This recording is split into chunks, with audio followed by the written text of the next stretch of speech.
We got Kyle in Abilene. How you doing? Kyle? Kyle? Oh, hello? Hi. Kyle. Hey, guys. How you doing? Good. How are you? Man, it's truly an honor to talk to both you guys and the rest of you, too, man. I've been trying to get in there and talk to you guys for quite a while. And I haven't noticed you guys have had a caller from Abilene ever. But you had a caller a while back that you were arguing with about abiogenesis, and right as the call ended, you said it's been done, creating life from non-life. Go look it up. And as an atheist, I was surprised by that. So I did a little bit of research, not very thorough, but I just found the experiments in the 50s. The Miller-Urey experiments? The what? Miller-Urey experiments in 53? Yeah. Those aren't the only ones. Those aren't the only ones, but yeah. And there was like 7 of the proteins that were required for life. Sure. Out of the 27. Yeah. So has there been experiments recently? There are ongoing experiments all the time. And John Oro's done experiments as well. You can look those up. No, we haven't produced every single element or every single protein that's required for life. The point was that from non-living material, we have produced living material, the basic building blocks of life, amino acids and proteins. That's it. Okay. That's all you need to kill off. And we don't have to, shake up a test tube and apply electricity and have a frog come out. Their argument is that it is impossible for life to come from non-life. And we've already demonstrated in the laboratory many, many times that the basic building blocks of life can actually come from non-living material. And as long as that's possible, the rest is possible. Okay. Yeah. I mean, I didn't expect yet, like you said, like a frog to come out, but Yeah. I was thinking, all the building blocks would need to be there. No, and there's lots of different objections too about whether or not they're left-handed or right-handed, and people say, and the point there is that you don't get to define what. It's like the people who claim that if the Earth's tilt was slightly off, life would no longer exist. Well, yeah, life as you know it, but what other possible life is there? They're making a broad statement that absolutely, under no circumstances, can living material come from non-living material. Therefore, we need this supernatural God guy to intervene. And what science has done is demonstrated, you know what? We can get some of this living material from non-living material, and we've only been working on this for about 50 years or so. Okay. Yeah, that makes a lot more sense. The life itself now had millions and billions of years, so.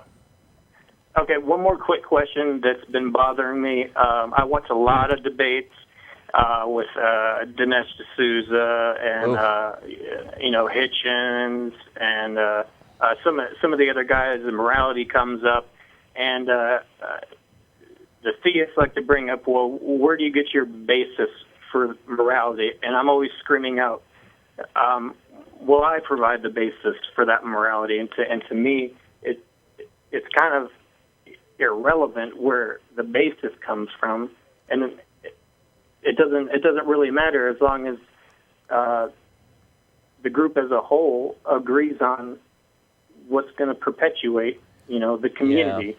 Yeah. Does that make sense? I find that, when I hear religious people talking, asking about a basis for morality, what they're really asking is an authority for morality.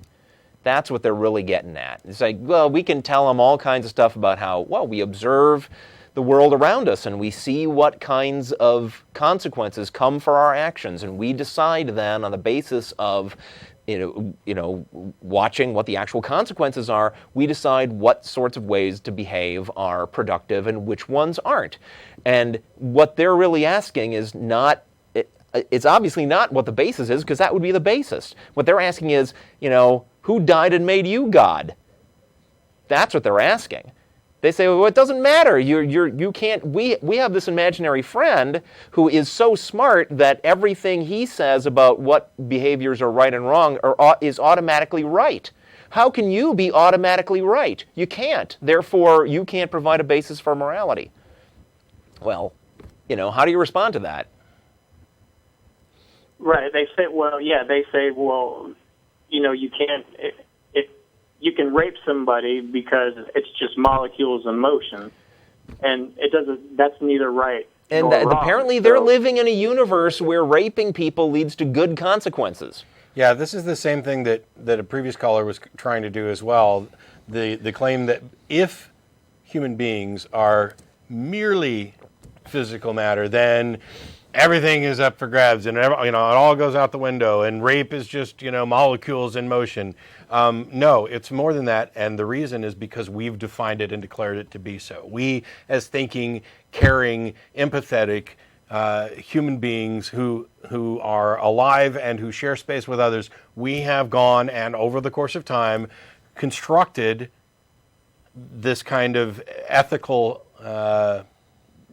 this ethos about what we think is right and wrong, and it's from very simple beginnings. I'd rather not be dead, so I'm going to say it's wrong to kill me, and it's in my best interest to surround myself with other people who think it's wrong to kill them. Right, and you build but where do you get the authority to make such decisions? From us. Absolutely, and what I don't understand is why is that not good enough for the theist? Because as soon as it's possible for human beings to have authority over stuff like that, it dethrones their God. Not only that, but it dethrones them. Right now, they're in complete agreement with their God, or one could argue that their God is in complete agreement with them. And as soon as you open up the possibility that they might be mistaken, that's catastrophic. As long as they've got God on their side, they can't be wrong. Boy, that's got to be comforting, but it doesn't make it true. Okay, guys, I really appreciate it. Sure. Thanks, Kyle. That's all I got, man. Thanks for your call. All right, keep up the good work.